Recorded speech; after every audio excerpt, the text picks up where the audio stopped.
Ky është ditari orës 13 në A2CNN dhe në hapësirën në vijim do të ndiqni. Kryeministri Rama prezanton projekt ligjin special anti-KÇK, parashikimet e ligjit antimafia do të veprojnë dhe mbi prokurorët dhe gjyqtarët. Prezantimi i nismës u paraprin nga një shfaqje e gjatë e arritjeve të qeverisë. Ngrihet sot struktura e posaçme antikorrupsion, Këshilli i Lartë i Prokurorisë pritet të emërojë 8 antar nga 10 që është numri minimal. Vendimi hyn në fuqi në 19 dhjetor. Presidenti Meta jep sot në orën 17 detajet mbi idenë e një referendumi, ndërsa ka paralajmëruar tubim në përvjetorin e lëvizjes studentore kundër komunizmit në 8 dhjetor.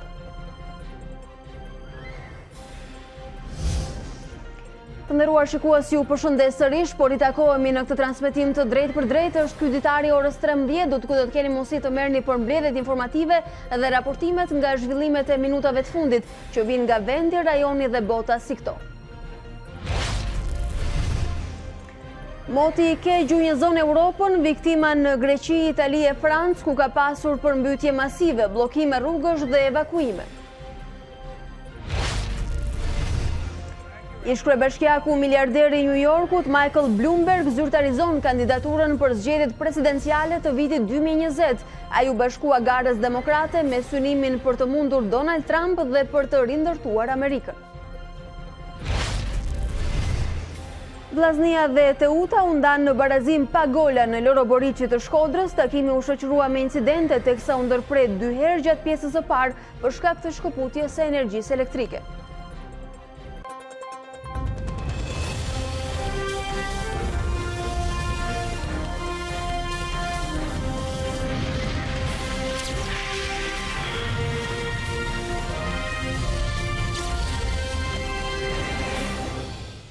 Me zhvillimet që i përkasin aktualitetit të minutave të fundit, e nisim edhe këtë hapësirë informative. Këshilli i Lartë i Prokurorisë miratoi sot strukturën e posaçme antikorrupsion. Ajo pritet të jetë në funksion në datë 19 dhjetor, kur edhe 8 prokurorë do të betohen tek Presidenti i Republikës.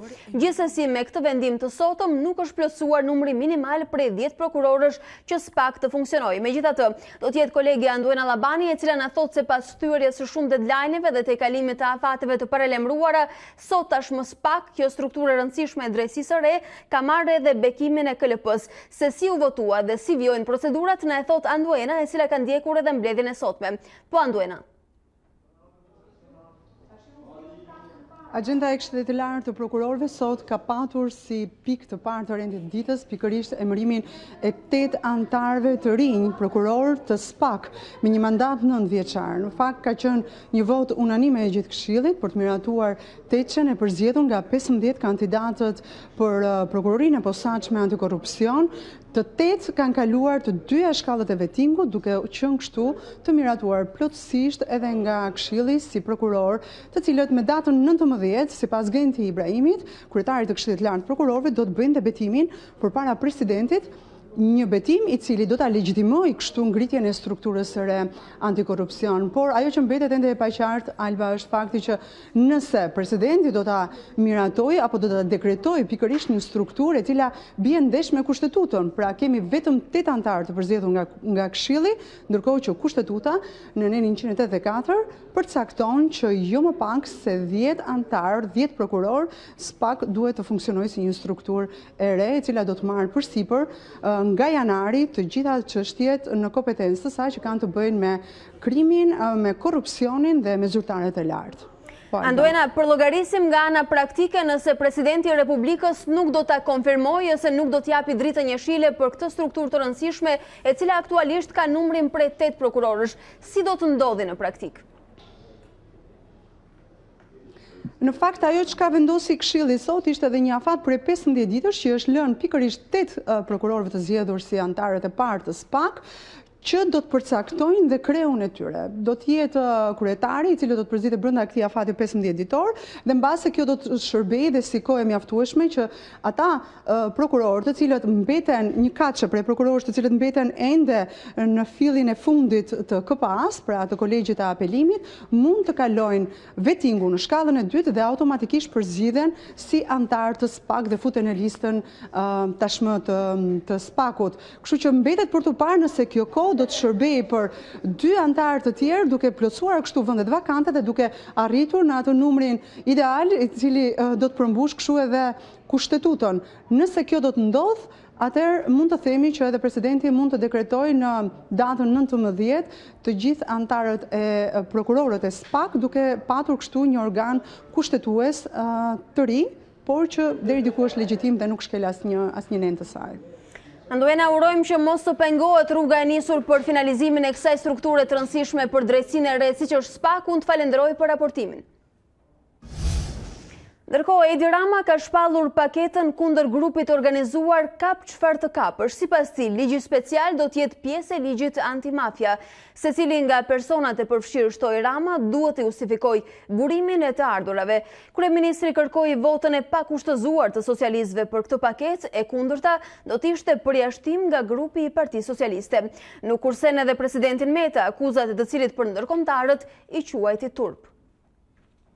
Çfarë të kapësh? KÇK.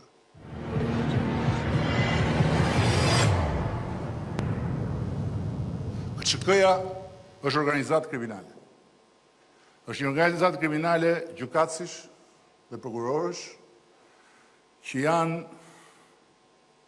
shërptor, bashkëpunëtor ose edhe tutor të krimit organizuar.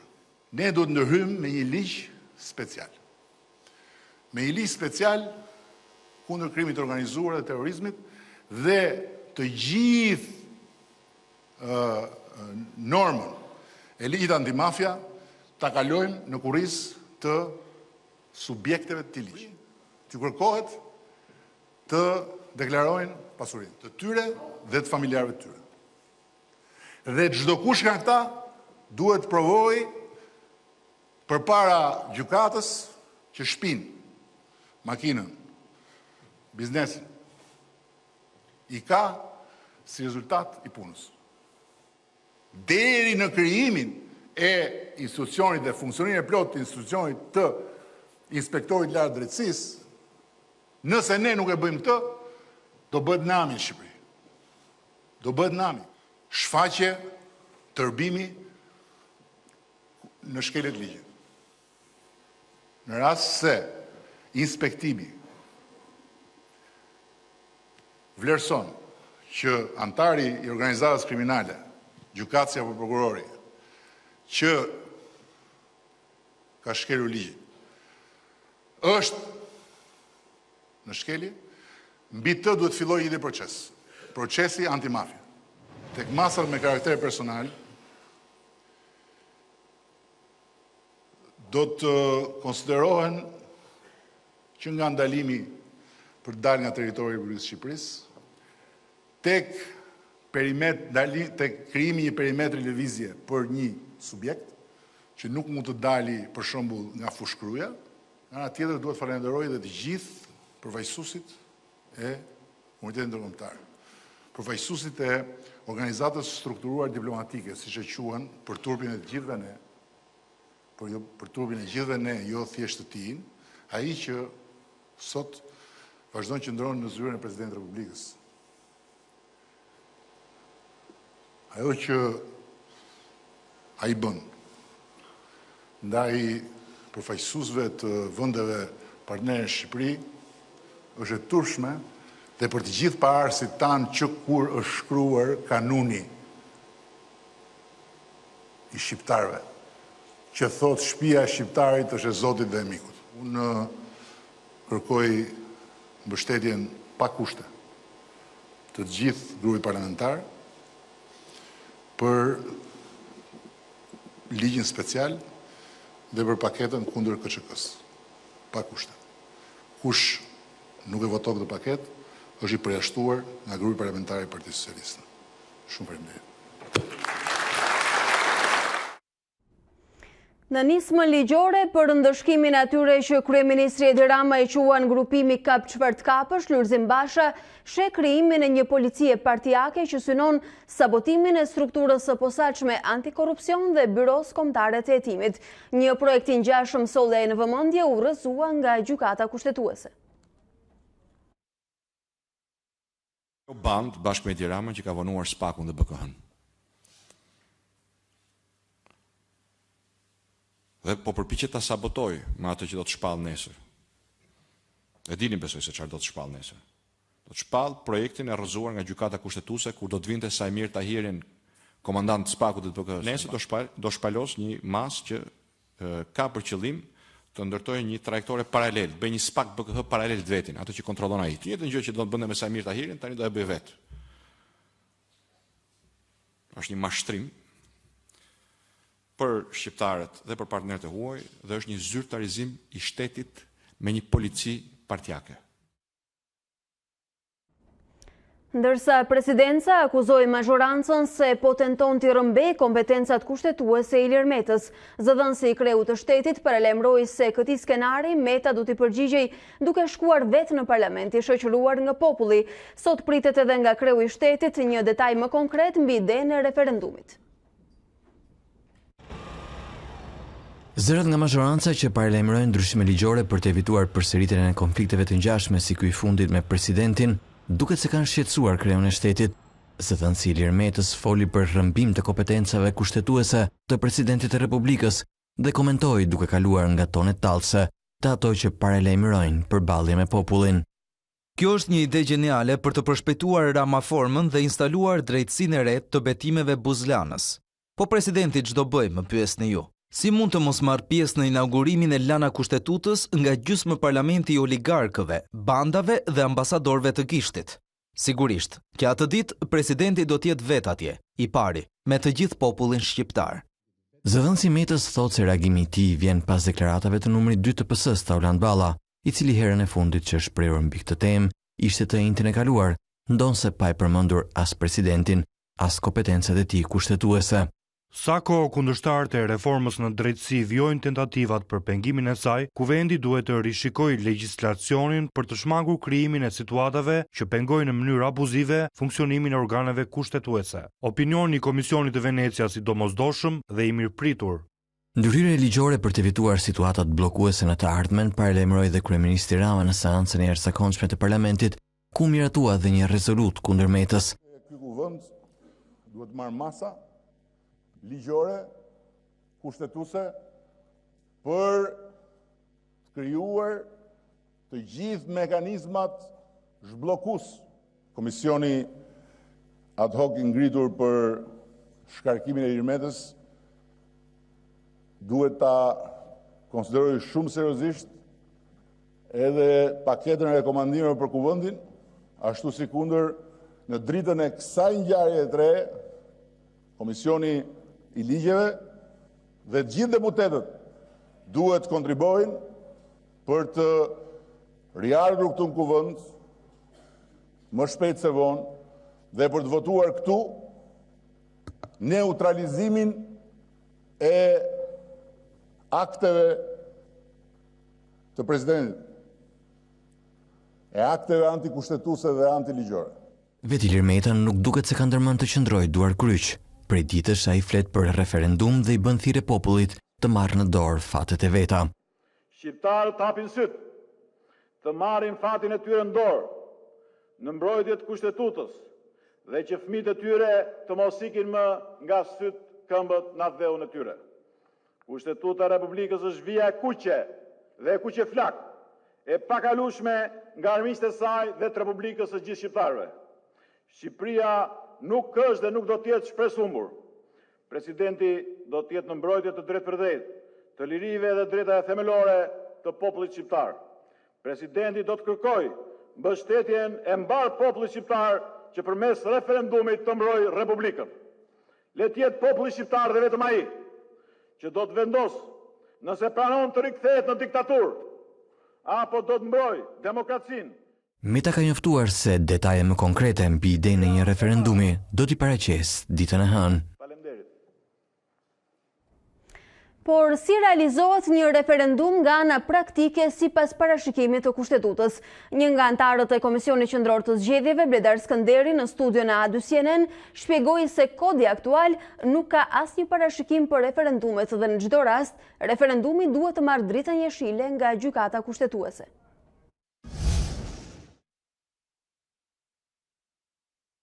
Për të servuar dhe opinionin, kodi zgjedhor aktual nuk ka asnjë parashikim për mënyrën se si zhvillohen referendumet. Ka dispozitë kalimtare që flet që në kodin e vjetër zgjedhor, bëhet fjalë për kodin e vitit 2003, dispozitat që parashikohen në këtë kod në seksionin 9 do qëndrojnë në fuqi derisa të miratohet një ligj për zhvillim e referendumeve. Shohim nga ana praktike, nëse nesër presidenti me këta 12 antar paraqet kërkesën pranë Komisionit Qendror të Zgjedhjeve, ju si veproni?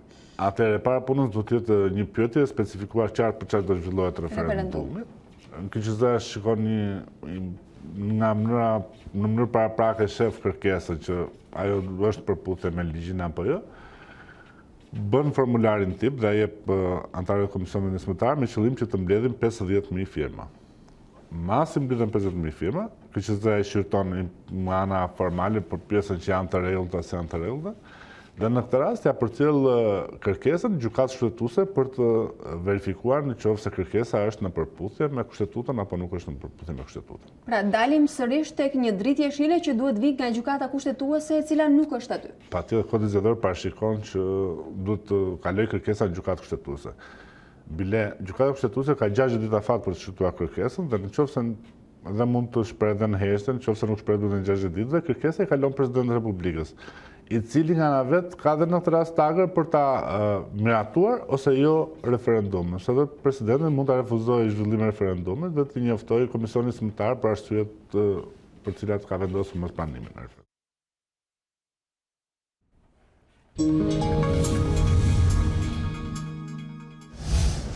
Ndërkohë ne në studion e Ditarit jemi rikthyer për minutat e intervistës me nënkryetarin e Lëvizjes Socialiste për Integrim, zotin Petrit Vasili, mirë se erdhët. Mirë se u je. Zoti Vasili, kishit mundësi, besoj ju dhe ne ta dëgjonim atë që kryeministri i vendit e ka quajtur platforma Kap çfarë të kapësh. Emri ndoshta dhe përzgjedhja nuk është shumë etike, megjithatë u tha shumë dhe nuk e dim sa do të bëhet në kuadër të asaj që e quajti edhe ligji antimafia. Shumë propozime. Për ju, çfarë është ky karshillëk që kryeministri i bën edhe institucioneve të reja të drejtësisë? Absolutisht, se sa zgjëm shumë, se sa demonstrimi një paniku të jashtëzakonshëm të një njeriu që ndodhet në ditët e fundit të tija dhe sigurisht duhet krijoj patjetër, bën të pamundurën të përdor atë parlament që ju dini që ato përcaktorët për këtë nuk meritojnë më të përdoren, se janë thënë që të gjitha, pra ta përdori deri në minutën e fundit për të mbrojtur kryeministrin dhe tërë bandën e tij të pushtetit nga ato gjithçka ka ndodhur, për një arsye shumë thjeshtë. Dhe kjo është e qartë për ju dhe për të tjerë. Sot ju raportuat para pak jemi në vigjilje të ngritjes së SPAK-ut dhe të BK-s, apo jo. Pra kemi përgjigjen më të madhe që reforma e drejtësisë mund të jepte. Është mos harrojmë, ligji për to është miratuar me unanimitet edhe nga Partia Demokratike, e cila refuzoi 6 ligjet e tjera, në këtë ka votuar. Pra kemi një pikë ku konkordojmë, ku biem dakord që të gjithë, dhe kishte investim shumë i madh në mënyrë të veçantë i Shtetit Bashkuar të Amerikës kjo strukturë. Le të themi kulmi i reformës në drejtësi. Pikërisht sot, po kulmi. Patjetër keni drejtë që quani kulmi. Sot kemi kundërvënien e hapur dhe sot besoj është davaritur përpara gjithë shqiptarëve çdo iluzion. Reforma e drejtësisë ka vetëm një kundërshtar, ka vetëm një armik, ka vetëm një që ndjen vetë shumë të rrezikuar dhe quhet Edi Rama. Sepse sot mund ta prisë që të përshëndeste, të ishte egzaltuar që kjo strukturë po ngrihet, apo jo. Zoti Vasili, por falni, sot ky pikëllim shumë i madh dhe krijimi i një policie politike për të fshehur gjurmët, për të fshehur provat, dhe për të bërë një veprimtari paralele antikushtetuese me një reformë drejtësie që mezi po ecë përpara dhe në këtë pikë ka një dakordsi, atëherë për të shqiptarët kuptojnë që vetëm njëri që nuk e do, sepse është dita e dhënies së sap, përpara këtyre strukturave është vetëm Edi Rama. Kjo është e qartë. Do të flasim gjatë për këtë kundërbënje, megjithatë në këtë moment të shkëputemi është kryetaria e Lëvizjes Socialiste për Integrim, e ndjekim dhe rikthehemi. E edhshme, avokate me një dashuri të jashtëzakonshme për krimin organizuar, për bandat kriminale, për grabitësit e pronës publike, për koncesionarët, për oligarkët, por kemi pasur një polici persekutore të qytetarëve dhe tradhtare të aksioneve të partnerëve tanë ndërkombëtar për sa i përket trafikut të drogës dhe krimit të organizuar. Kemi parë se si tradhtoheshin dhe se si spionoheshin aksionet e partnerëve tanë ndërkombëtar, kemi parë se si rrihen dhe sakatohen investitorët e huaj dhe më pas rrahësit dhe dhunusit hajnë dhe pinë me drejtues të qeverisë shqiptare, kemi parë se si nxiren në 5 të mëngjesit fëmijët nga shtëpitë e tyre me gaz lotcjellës në mënyrë të tillë që mbi rrënojat e shtëpive të tyre që janë ndërtuar me gjak dhe me djers të ngrihen kullat e oligarkëve dhe të kriminalëve dhe trafikantëve të drogës, dhe kemi parë se si kjo polici jo vetëm që tradhton kolegët e saj, të cilët janë në luftë me bandat dhe kriminalet, por përkundrazi e kthen sistemin e policisë shqiptare tashmë dhe në një sistem politik. Ajo që dua të them dhe të theksoj është që me veprimin e sotshëm që sot Rama kërcënoi dhe deputetët dhe bashkëpunëtorët e tij, që kush nuk voton këtë ligj do të përjashtohet nga grupi parlamentar, tregon haptas orientimin përfundimtar që Edi Rama po i jep Shqipërisë dhe shqiptarëve për të çuar drejt një vendi diktatorial dhe për të pasur një kopje të shumtuar të shumë vendeve të tjera. Shikojmë se si një polici e tillë dhe se si një ligj i tillë vendoset në mënyrë paralele për të shkatruar provat për byron e hetimit dhe spakun. Një polici e tillë dhe një strukturë e tillë vendoset në mënyrë paralele për të penguar hetimin e veprave korruptive të Edi Ramës, të cilat jo vetëm i dalin në ëndër, por nuk e lënë të flejë, duke filluar që me koncesionarët e famshëm dhe më pas në të gjitha projektet e tij korruptive të cilat për kundërvënien e kryeministrit ndaj SPAK dhe BKH po flet këto momente edhe zonja Kryemadhi me ligjin special i cili u prezantua. Sot ju e quani kundërvënie dhe një lloj imuniteti për të vetët. Pse besoni se do të shërbesi e tillë dhe si? Shumë e thjeshtë. Ja kemi besuar gjithë bashku, unë dhe ju si qytetar, jo ju si gazetar dhe unë si politikan, reformës drejtësi, të trumbetuar besoj më shumë nga të gjithë nga ne, nga Edi Rama, nga korifeu i kësaj reforme. Të gjithë ju e keni parë që ju përpoqet ta pronësonte reformën, thoshte unë jam dashnori i madh i reformës. Këto kanë qenë shprehje. E modeli i suksesshëm për rajonin? Për çdo gjë don, një perle ka quajtur diplomatë huaj për rajonin, një perle që nuk mund të shkojë as deri në Maqedoninë Fqinje, të cilës Bashkimi Evropian i ka ndaluar ta bëjë këtë gjë dhe presidenti rumun, besoj e keni lexuar një lajm shumë të rëndësishëm, ka marrë përsipër nismën për të anulluar reformën drejtësi, të bërë në mënyrë të njashme nga të majtët dhe për të krijuar një drejtësi të vërtetë, sepse ju e dini fatin e prokurorit special në Maqedoni, në Rumani etj. Por të kthehemi të mos u mbasin fokusin e ditës. Pra sot dhe të gjithë bashkë ja besuam këtë detyrë të madhe, në mënyrë të veçantë për krimin e zyrtarëve të lartë të korrupsionit, SPAK-ut dhe BKH-s. Ja besuam konsensualitetit në kushtetutë dhe në ligj të gjithë forcave politike, ja besuam aktorit ndërkombëtar në mënyrë të veçantë Shtetet Bashkuara të Amerikës për këtë çështje dhe sot gjithë jemi të paduruar që të presim rezultatet e saj. Pse ne jemi duruar shqiptarë dhe ky s'ka durim? Po pikërisht sot krijon policin paralele të tija. Thelbi, zonja Alishani, është një dhe vetëm një. Cilësia e provës. Kjo do t'i çojë të dyshuarit atje. Dhe pastaj kam dhe një gjë për të thënë, për ta shtuar. Ky foli për gjyqtarët, prokurorit, do t'i hetoj ky. Po aty në sallë ka njerëz si ministri Gjiknuri që përdorte djemt e papërshtatshëm në dibër për të marrë vota, apo jo. Horra dhe Rrugaçër.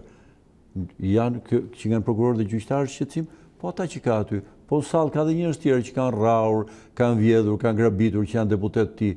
Për cilë ka?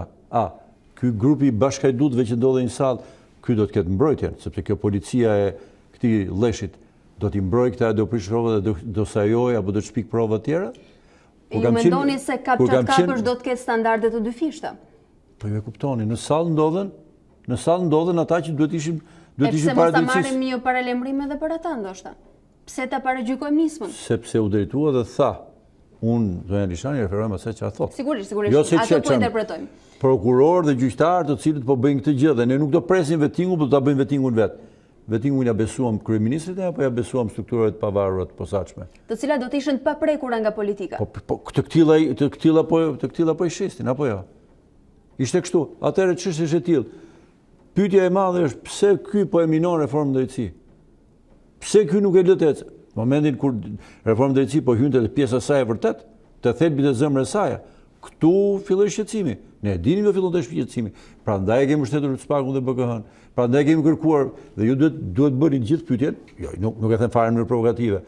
E kuptoni arsyeën sepse u vonua 2 vjet ngritja e SPAK-ut? Ishte parashikuar të ngrihej në fund të vitit 2017. Ne pyetjen e afateve e shtrojmë pothuajse çdo ditë dhe marrim të njëjtat përgjigje klishe. Më ndjeni, nuk e kam pasur lloj. Pra jo, duhet të kuptoni, jo se kam për ju. Jo, e kishe metaforikisht e gjitha.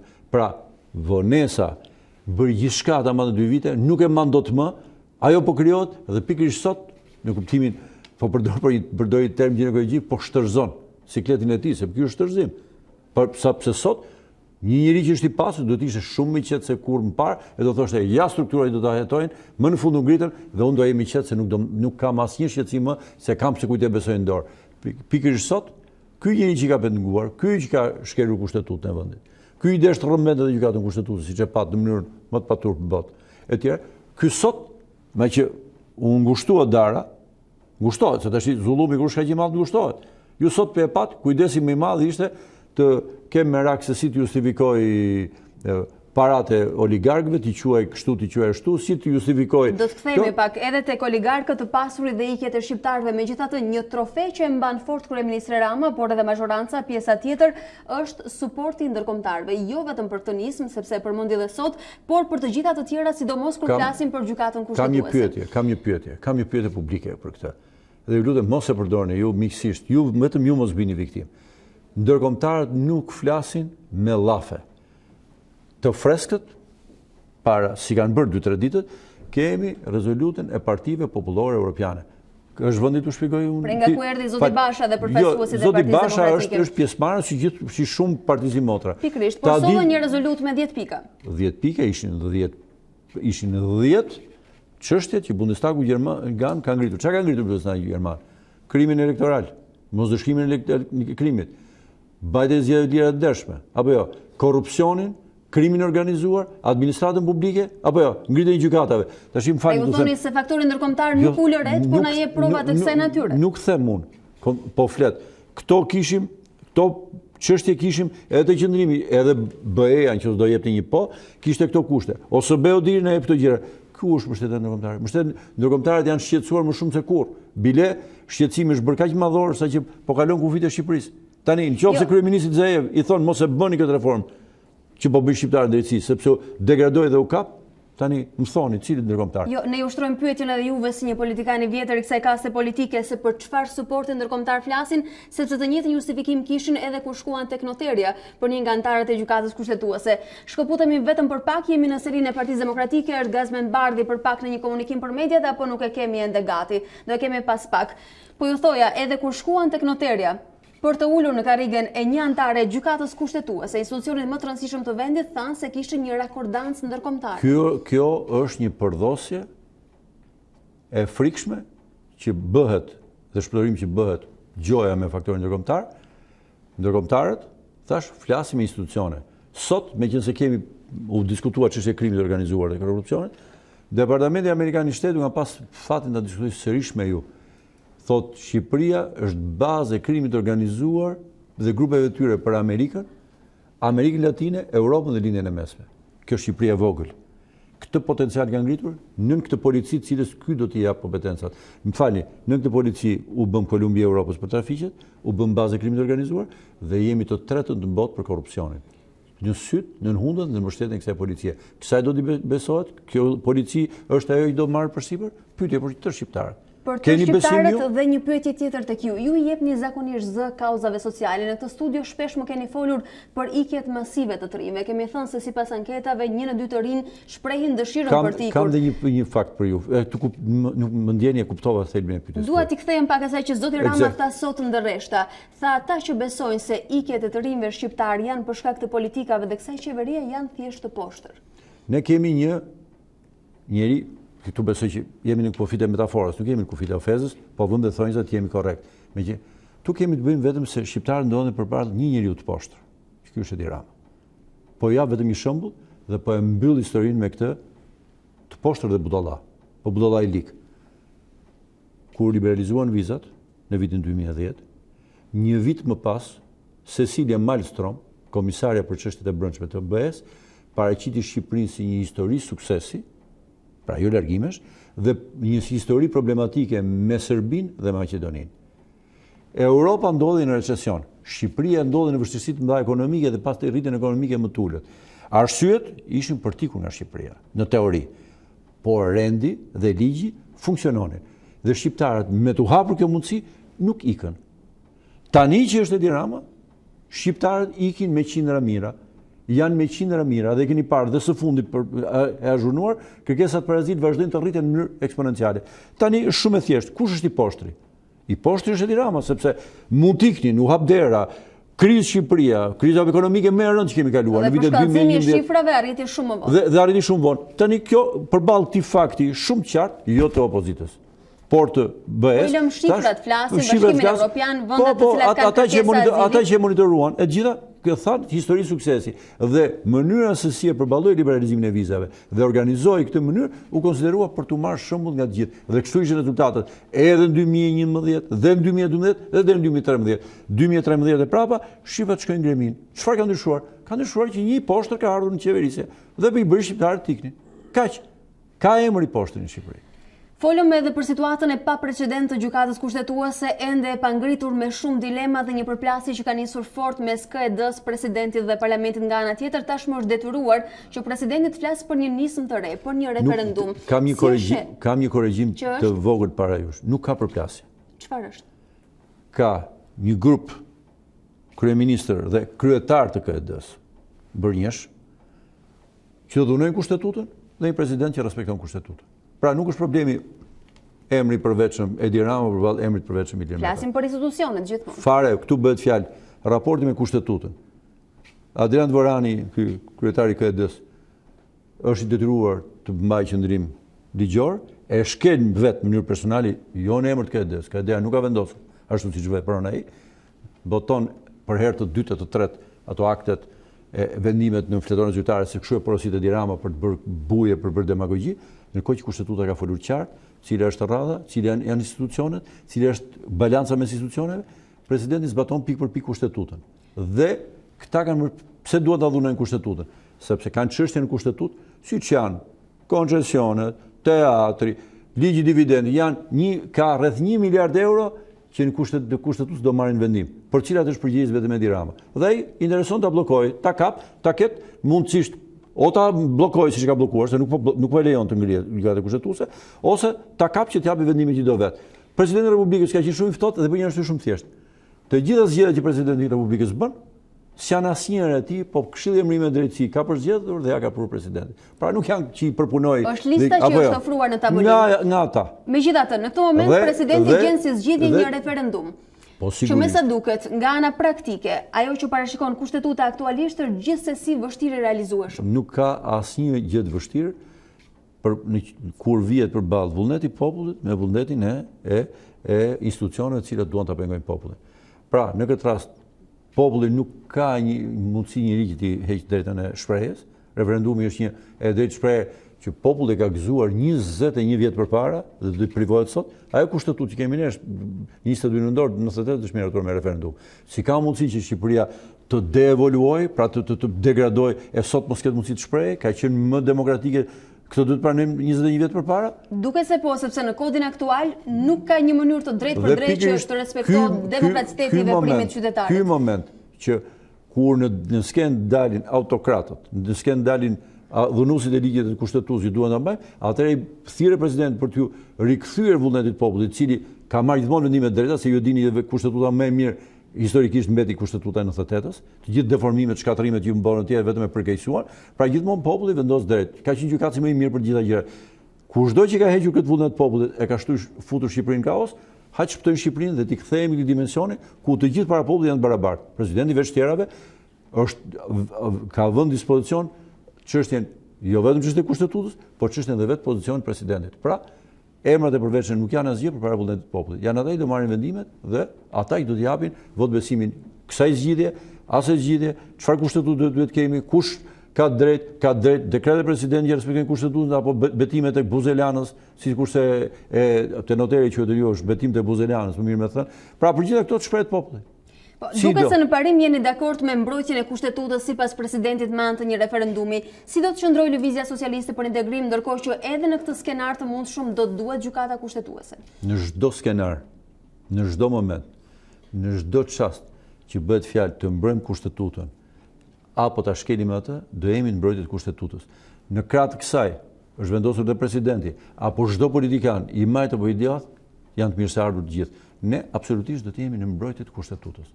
Kudo ku shkelur kushtetuta, Shqipërisë i kanë ardhur mëndzyra të mëdha.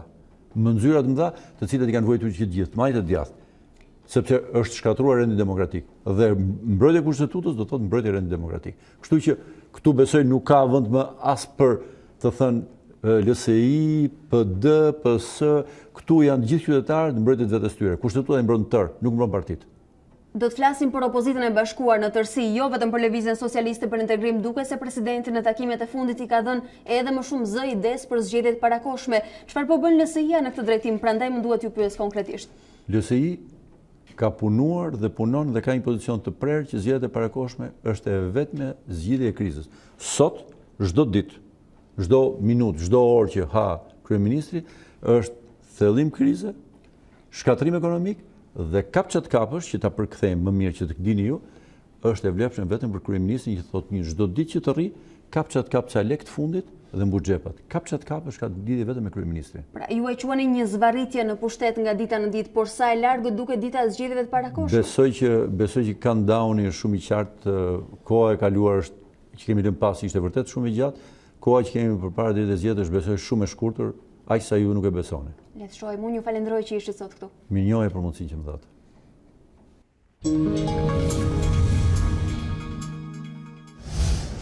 Ne të nderuar shikues, kemi pak sekonda publicitet dhe rikthehemi bashkë me tjera informacione. Rikthehemi për të mbetur tek të rejat nga aktualiteti. Prokuroria e krimeve të rënda ka vendosur të mbyllë hetimet për një nga grupet e dosjes 339, që ka lidhje me abuzimin e pronave në Tale, Shëngjin dhe Tirana e Hedhur.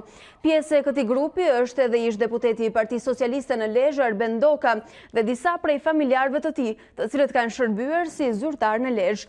Doka dhe të pandeurit e tjerë u paraqitën në prokurori për t'u komunikuar akuza. Veprat penale që akuzohen janë falsifikimi i dokumenteve, falsifikimi i vulave, stampave ose i formularëve, shpërdorimi tokës në kuadër të një grupi të strukturuar kriminal. Të pandeurit në bashkëpunim me njëri tjetrin akuzohen se kanë falsifikuar, tjetërsuar dhe përvetësuar 234 e 548 metër katror tokë shtetërore ranishte në zonën bregdetare. Mes të pandeurve janë edhe Gjevin Doka, Erald Osmaçi, Bled Arcara, Bled Ndoka, Lule Zeneli dhe persona të tjerë.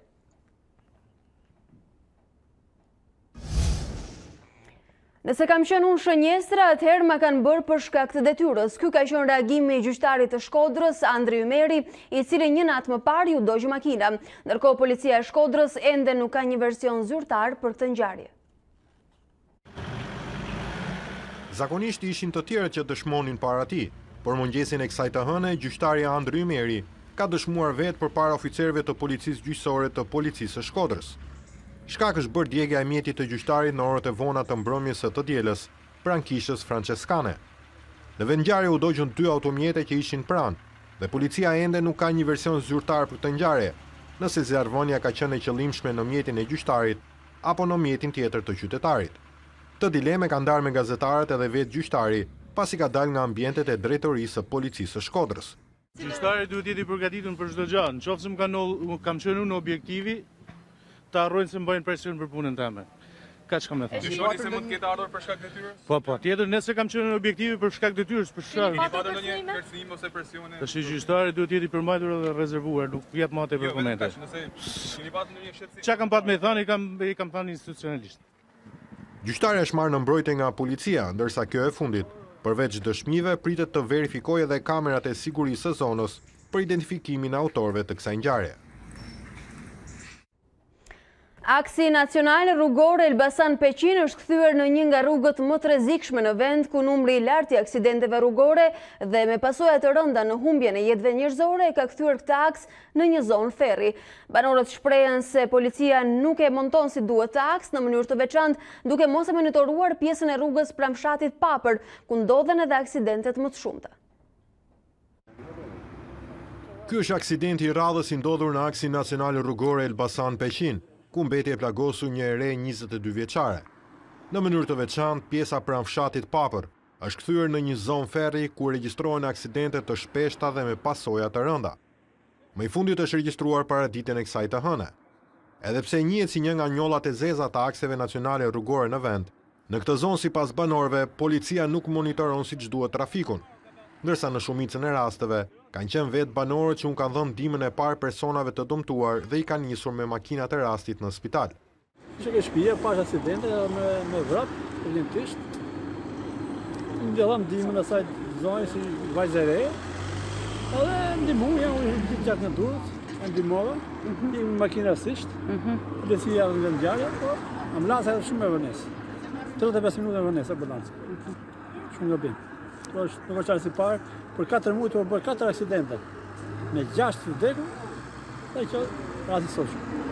A ka punonjës policia në këtë zonë që duhet jenë si pas mendimit tuaj që të shmangen? Punonjës policia gjysmore ikin, në bërkafene, nuk duke fare, ikin, nuk ka.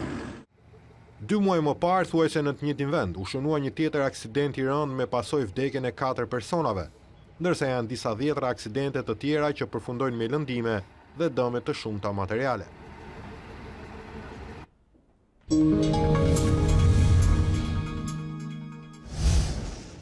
Moti i keq gjunjëzon Europën, viktima në Greqi, Itali e Francë, ku ka pasur përmbytje masive, bllokime rrugësh dhe evakuime. Moti i keq ka përfshirë Europën dhe viktima janë shënuar në Greqi, Itali dhe Francë. 2 persona humbën jetën pasi një varkë e lidhur u mbyt në Greqinë perëndimore, me sreshjeve të dendura dhe rufeve që kanë prekur vendin. Stuhia goditi Greqinë gjatë fundjavës duke shkaktuar përmbytje dhe probleme në transport. Fatkeqësisht roja bregdetare nuk arriti dot të shpëtonte personat në bordin e varkës. Italia rikujtoi tmerrin e aksidentit të vitit të kaluar në Gjenova, ku vdiqën 43 vet, pas shembjes së segmentit të një ure që lidh qytetin bregdetar të Savonës me Torinon. Shkaku bërë shitja masive e dheut, por fatmirësisht këtë herë nuk pati viktima. Ndërkaq një grua u gjet e vdekur në një zonë tjetër të Italisë, pasi lumi Bomida doli nga shtrati dhe vërshoi mbi automjetin e saj. Lumi po përmbyti lagje mesjetare në qytetin e Torinos, ndërsa në Sardenja 10 shkolla u evakuan. Në pjesën më të madhe të Italisë rreshjet vazhdojnë pa ndërprerje prej 2 javësh.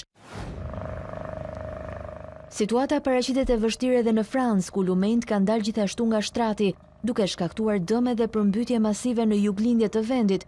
2 persona humbën jetën në qytetat e Kabas dhe Muj, ndërsa pemë, automjete dhe varka u përpin nga uji.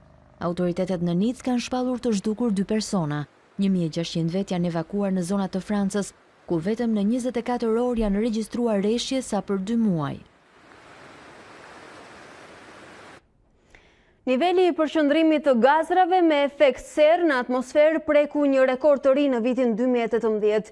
Alarmi vjen nga Organizata Botërore e Meteorologjisë, e cila nuk vërejti asnjë shenjë për ulje të përqendrimit, pavarësisht angazhimeve të firmëtarëve të marrëveshjes klimatike të Parisit.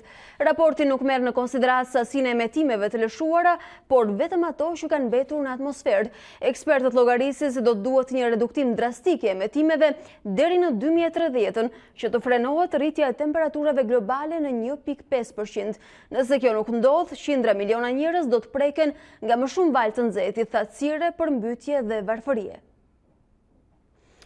Ish kryebashkiaku miliarder i New Yorkut Michael Bloomberg i bashkohet garës demokrate për presidencën. Reagojnë rivalët, miliarderët nuk mund të blejnë zgjedhjet.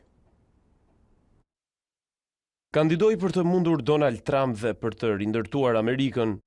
Me këtë premtimi u bashkua garës demokrate për presidencën ish kryebashkiaku i New Yorkut dhe miliarderi Michael Bloomberg. Duhet të fitojnë patjetër zgjedhjet, tha Bloomberg, ndërsa zyrtarizoi kandidaturën për nominimin demokrat. krah 17 pretendentëve të tjerë. Aktualisht zëvendës presidenti Joe Biden, senatorët Elizabeth Warren dhe Bernie Sanders janë kandidatët favorit.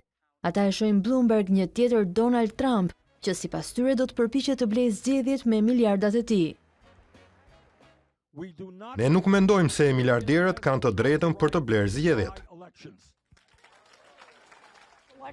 Zgjedhjet nuk duhet të jenë në shitje, as për miliarderët dhe as për shefat e korporatave. Por ndërsa rivalët e sulmua lidershipi i Partisë Demokrate duket se e sheh me sy tjetër ish kryebashkiakun. Mike Bloomberg ka qenë një zë i fortë lidhur me armët dhe migracionin dhe ne duhet ta mundim Donald Trump. Sipër Marsi, thuhet jetë i shqetësuar se kandidatët aktual në fushën demokrate nuk janë të fortë mjaftueshëm për të sfiduar presidentin. Ai bëhet pjesë e garës pas debateve disa mujore lidhur me pabarazinë ekonomike në SBA, me Sanders dhe Warren që kanë njoftuar planet për të rritur taksat ndaj miliarderëve. Kreu i shtëpisë së Bardh tha në muajin nëntor se nuk do të dëshironte rival tjetër më shumë se sa Bloomberg.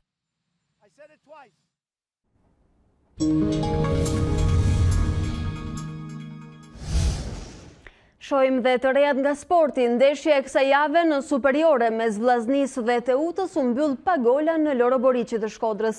Ajo që përbën lajm në fakt nuk lidhet me lojën, por me sistemin e ndriçimit të stadiumit. Në pjesën e parë të takimit, arbitri u detyrua të ndërpriste 2 herë ndeshjen pas shkëputjes së energjisë. Sa i përket lojës, 2 skuadra treguan edhe një herë tjetër se problemi i tyre mbetet sulmi. Tashmë Vllaznia arrin në kuotën e 17 pikëve dhe mban vendin e 8 në klasifikim, ndërkohë që Teuta me barazimin e 4 radhazi në kampionat numëron 19 pikë. Sot luhet takimi i fundit të javës së 13. Partizani kërkon shkëputje në krye të klasifikimit përballë Laçit, skuadrës më në formë të momentit në kampionat.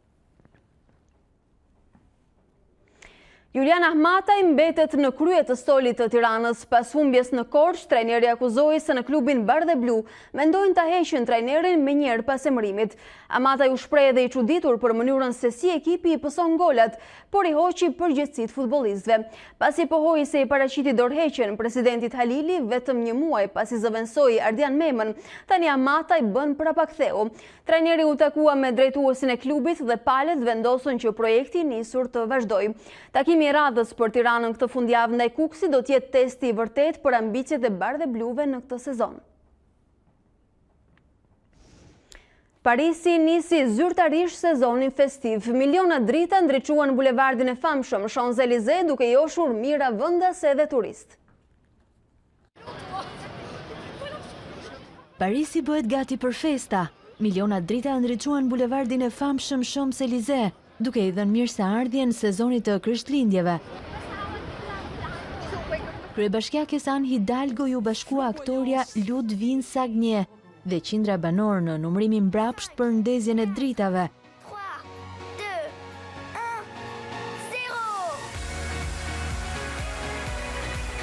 400 pemët përgjatë Champs-Élysées shkëlqenin nga dritat e kuqe, duke joshur vendas dhe turist, përgjatë rrugës së populluar që çon nga Harku i Triumfit në sheshin Concorde.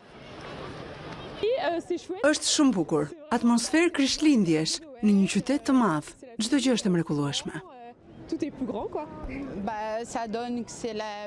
Është qyteti më i bukur në botë, nuk ka tjetër si ky. Prandaj është gjithmonë kënaqësi që ta shohësh për festa.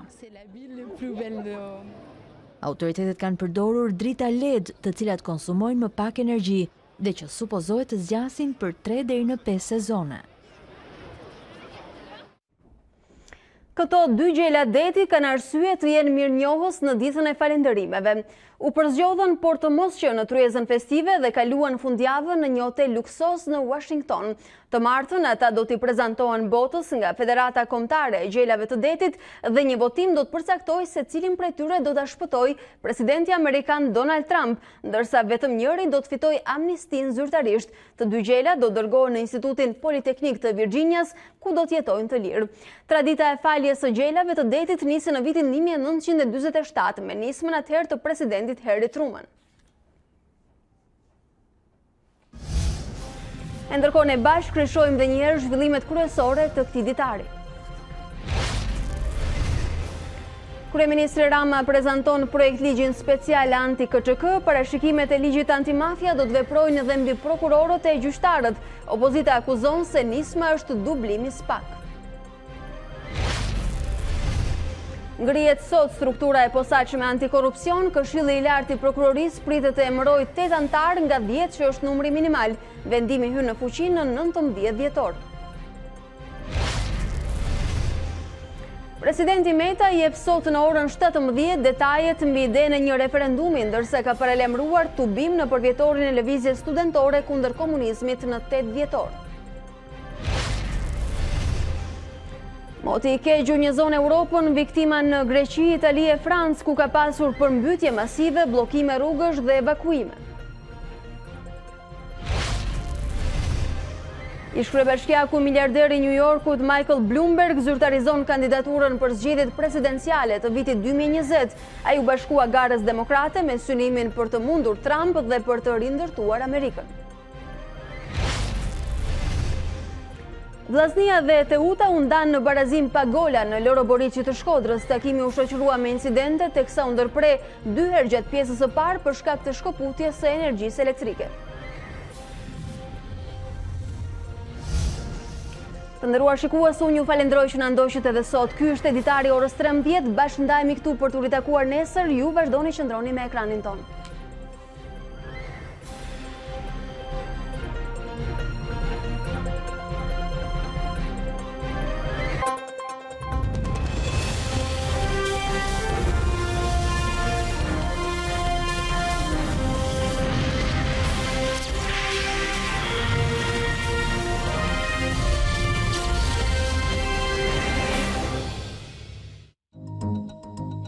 Unë jam Alba Lishani dhe ky është Ditari në A2 CNN.